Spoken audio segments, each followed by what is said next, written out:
Hi everybody, welcome to 5 Minute Ministries.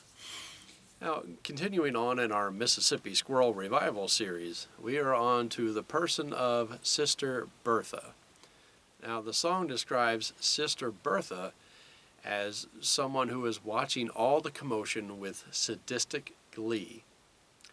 Now, that's quite a description of this woman. She's watching the commotion and she is happy about it.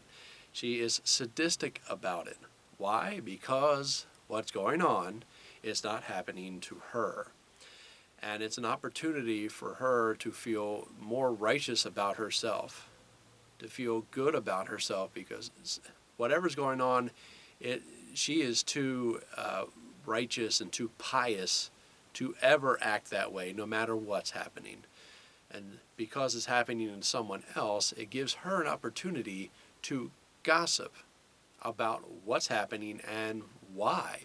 She can make all these judgments on Harv Newman. Now, unfortunately, there are people like this in the church. Some of them are true believers and followers of Christ, and some of them aren't. I mean, you'll find someone like Sister Bertha everywhere, but this one place she should not be is in the church.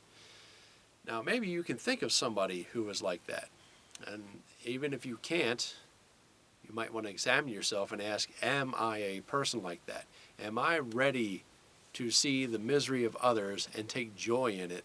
Am I ready to talk about the situation and talk about how, what sin might be in this person's life to cause such a thing to happen to them?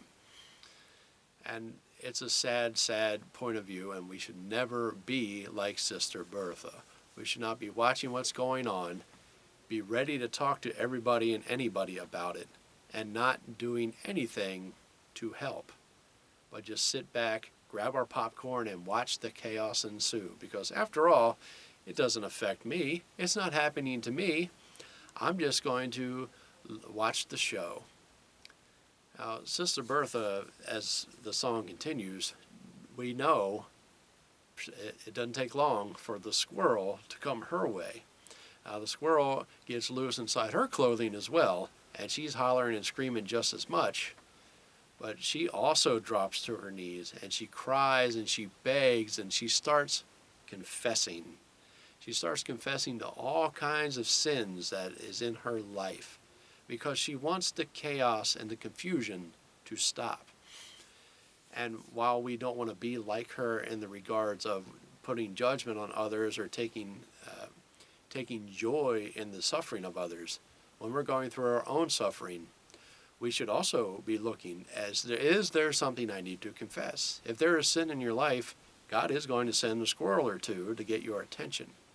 Now, like I said in the previous message, just because there's a squirrel doesn't mean you did anything wrong. But if you are anything like Sister Bertha, you need some squirrels in your life to get you back on track. Now, she confesses to all these things, and sometimes we need a squirrel to make us confess the sins that are in our lives. And it doesn't have to be to the extreme where she confessed. I mean, actually, I'm wrong.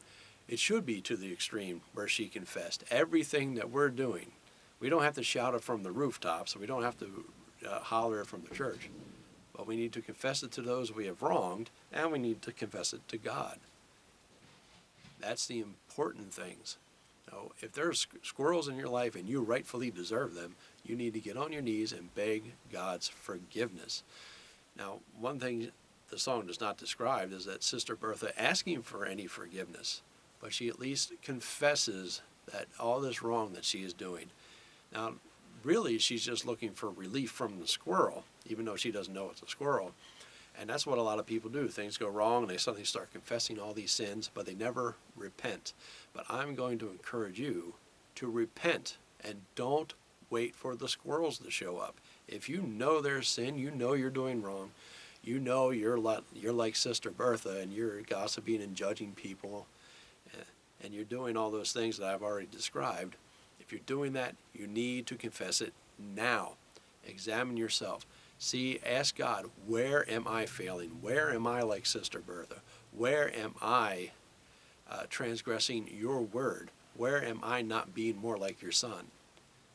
have God show you, and then ask Him to forgive you for not being what you should be.